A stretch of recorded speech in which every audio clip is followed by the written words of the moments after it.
alaihi wasallam. Pian kada usah terlalu banyak umpat campur terhadap apa yang terjadi pada keluarga Nabi Muhammad.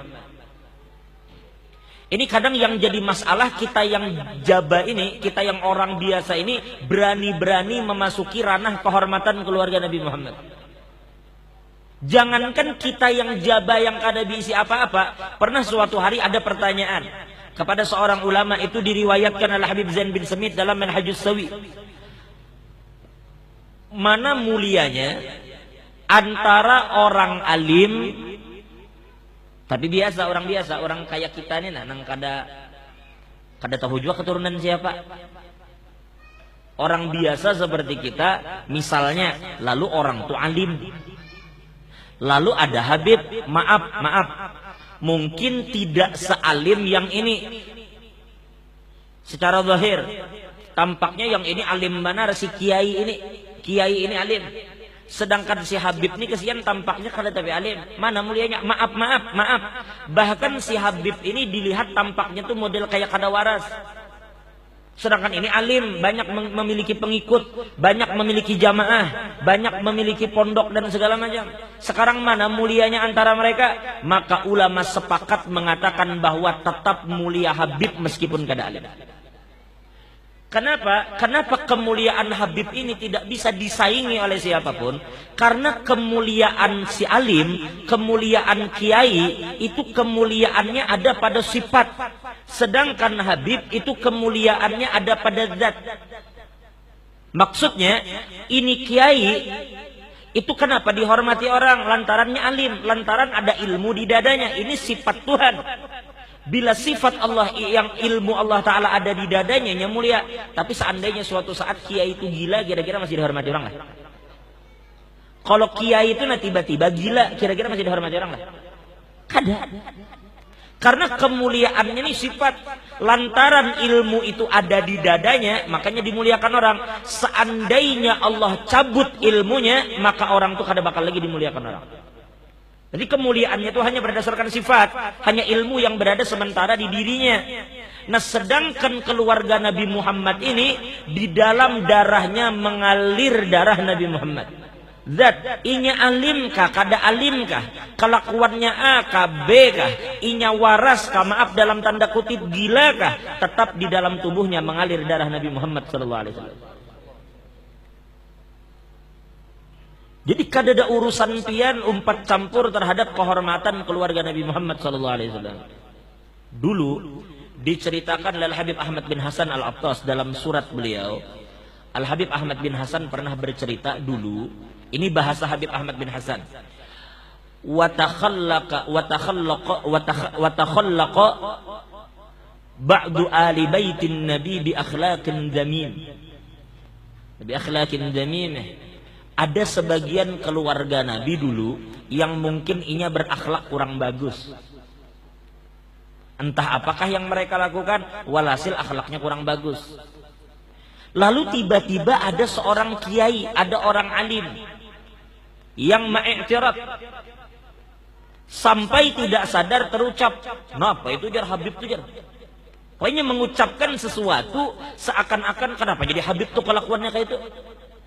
Kenapa Habib tuh adabnya begitu? Kenapa Habib sifatnya kok begitu? Tingkah lakunya kok begitu? Sampai mulutnya terlalu lancang membicarakan tentang akhlak para Habib. Padahal si kiai ini, si ulama ini, itu sebelumnya Allah berikan karunia sering bermimpi bertemu Nabi Muhammad dalam mimpinya.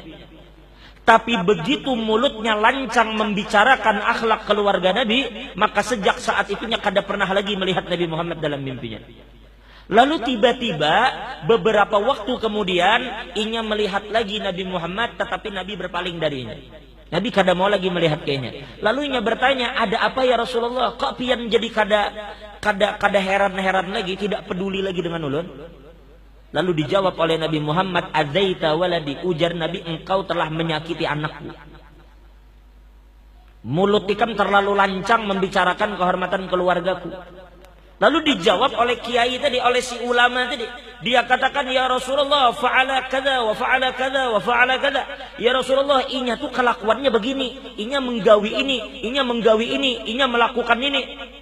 Artinya disebutkannya, mungkin dia melakukan yang kada baik, mungkin melakukan ini, pokoknya semua disebutkannya di hadapan Nabi.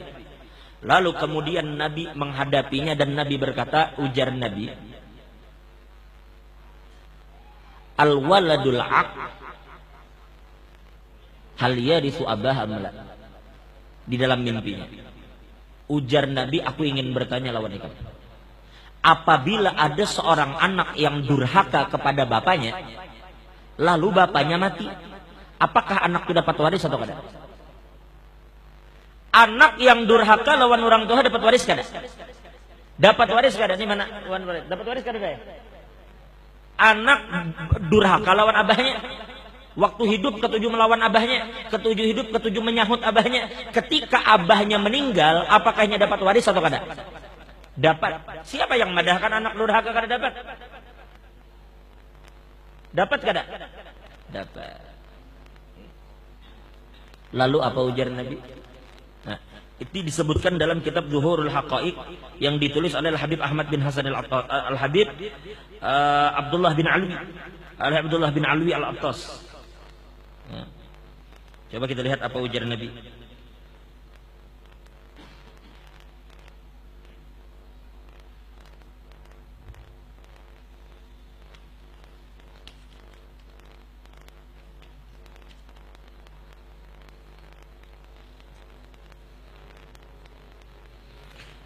Ulun ulang sekali lagi. Ujarnya, ya Rasulullah, orang ini kelakuannya begini-begini si Habib nih. Karena melakukan ini, karena sifatnya begini, karena akhlaknya begini. Seakan-akannya menceritakan nih, ya Rasulullah, anak pian ini kelakuannya kada baik. Ini ya Rasulullah, ini mengerjakan sesuatu yang kada bagus. Itu dibahasnya di hadapan Nabi. Lalu apa jawaban Nabi? Ujar Nabi, bila anak itu durhaka, kira-kira anak itu mewaris orang tuanya atau kada? Lalu si laki tadi menjawab, mewaris ya Rasulullah. Maka kemudian Nabi mengatakan, hadza waladi wa adabuhu alaih. Ujar Nabi, ini kakanak ini jangan Nabi anakku, dan urusan adabnya itu adalah urusanku, jangan Nabi, bukan urusan kamu. Ini anakku, ujar Nabi. Kan Nabi kamu umpat campur urusanku. Masalah adabnya begini, masalah akhlaknya begini, itu urusanku, ujar Nabi, bukan urusan kamu. Paham lah? Sedurhaka-durhakanya anak lawan orang tua, tetap kedurhakaan itu kada akan menghalangi warisan dari orang tuanya. Ini keluarga Nabi Muhammad. Nah, sampai suatu saat, sampai suatu waktu, masalah akhlak mereka itu urusan Nabi Sallallahu Alaihi Wasallam. Jadi jangan main-main dengan kehormatan keluarga Nabi Sallallahu Alaihi Wasallam.